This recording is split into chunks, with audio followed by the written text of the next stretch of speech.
Hello again, and thanks for joining us on TVC Midday News. We begin with updates from the local government election in Lagos State, where residents are casting their ballots to pick chairpersons and councillors for the 20 local government areas, as well as the 37 local council development areas. Governor of Lagos State, Sanwo-Olu, and his wife, Ibijoke, have cast their votes at the Adeniji-Adele polling unit Ward 006 within Lagos Island. Voting commenced at exactly 8 a.m. at St. Stephen Nursery and Primary School within the premises, which has two polling units, that's Ward 006 and Ward 007. Ward 006 has 634 registered voters, among whom is Governor Sanwo-Olu. As you can see, everything is okay here, apart from the fact that, it's a heavily populated area. So we're in Lagos Island. So all my people are here. But voting is going on well. The officers are on ground, right? And we've conducted, my civic exercise very well. And you can see that the atmosphere, all of the agents for all the parties are on ground, and in 3-4 minutes, it's all over.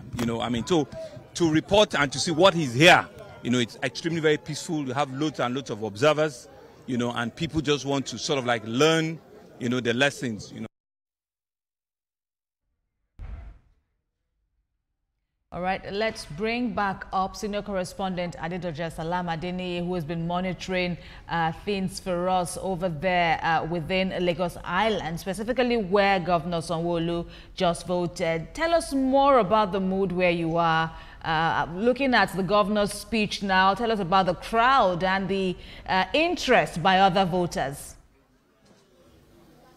All right, so Governor Sanwo-Olu came in alongside his wife to cast his ballot here at Okepopo, Ward 06, Okepopo East, where his father's house is located.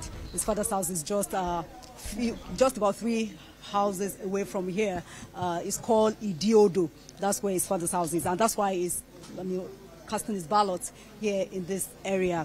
So he came in, he was given, he came in with his PVC, and then he was given the register paper to check for his name, and then alongside his wife as well. And so they were able to see that, and then he was given the slip to thumbprint, and he went to the cubicle to do the needful, and afterwards he came out to speak to us. He described this process, the whole process, as peaceful and then very impressive. He also commended the members of the Lagos State Independent Electoral Commission for the ad hoc staff coming out on time. Many of them, arrived at the polling unit before 8 a.m. and of course started simultaneously the voting and then accreditation.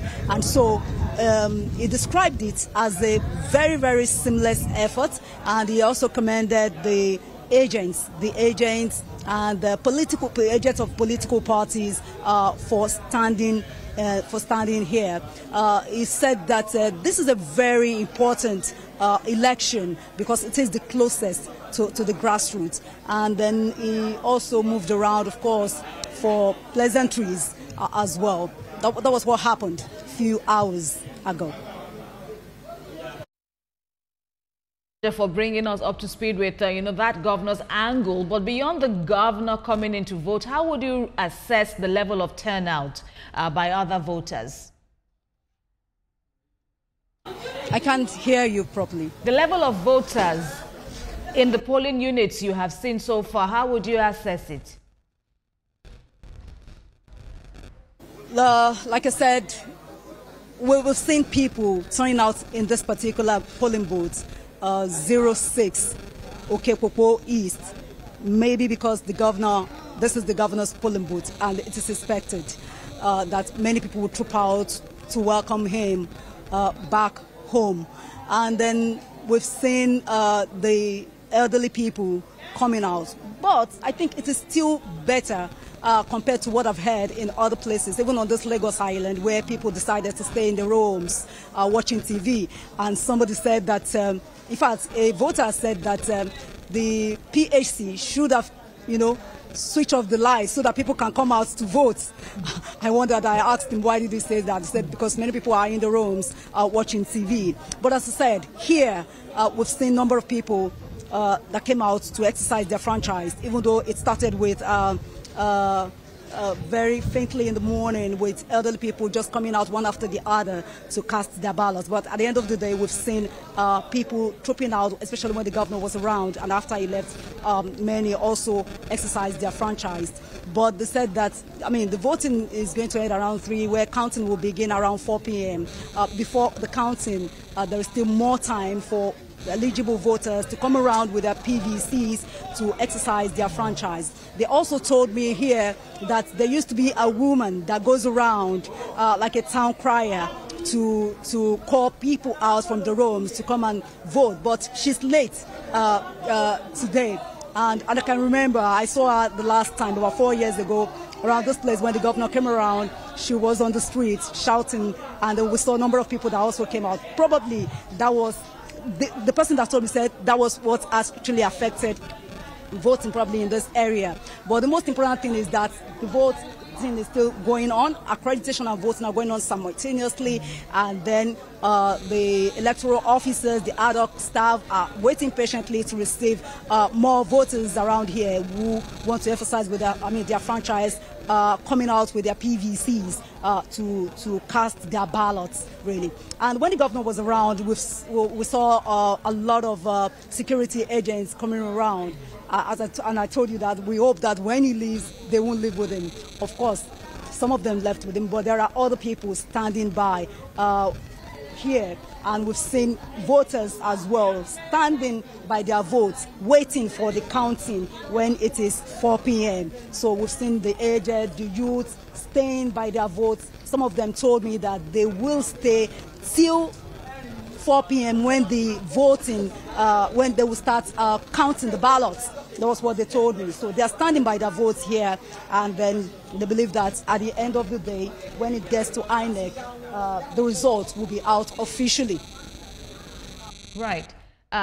Doja, well, this is, quite heartwarming, seeing the level of interest that the people have about this process. Can you tell us some more about what they're expecting? When his results are finally announced, what are the peculiar needs around Lagos Island that they want addressed by their new representatives? Can you repeat what you said?